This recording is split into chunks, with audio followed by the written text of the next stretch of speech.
বাহ, এইটো চোৱাচোন, কি আচৰিত উদ্যান। কল্পনা কৰাচোন, তোমাৰ গাঁৱতো যদি এনে এখন উদ্যান থাকিলেহেঁতেন তেতিয়া কেনেকুৱা লাগিব।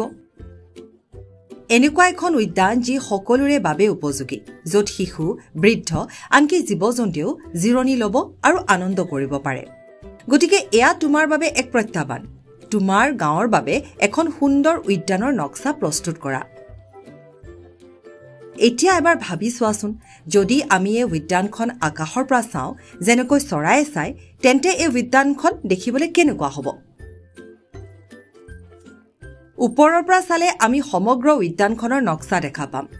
ইয়াত আমি বস্তুবোৰৰ উচ্চতা দেখা নাপাওঁ, কেৱল ইয়াৰ অৱস্থান আৰু আকৃতিহে দেখা পাম। যেনে এই গছ আৰু বেঞ্চবোৰৰ ওপৰৰ পৰা এনেকুৱা দেখা যাব, এই ৰাস্তাটো আৰু পানীৰ উঁহটো এনেকুৱা দেখিব। এতিয়া ভাবি চোৱাচোন, তোমাৰ উদ্যানত কি কি বস্তুবোৰ থাকিব আৰু সেই বস্তুবোৰৰ আকাৰ কেনেকুৱা হ'ব।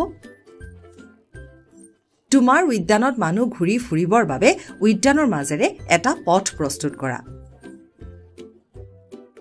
তোমাৰ উদ্যানখন সুন্দৰ কৰিবলৈ কিছুমান বিশেষ বস্তু যোগ কৰিব পাৰিবা, যেনেকৈ এটুকুৰা পিকনিকৰ ঠাই বা জীৱ-জন্তুৰ বাবে ঠাই।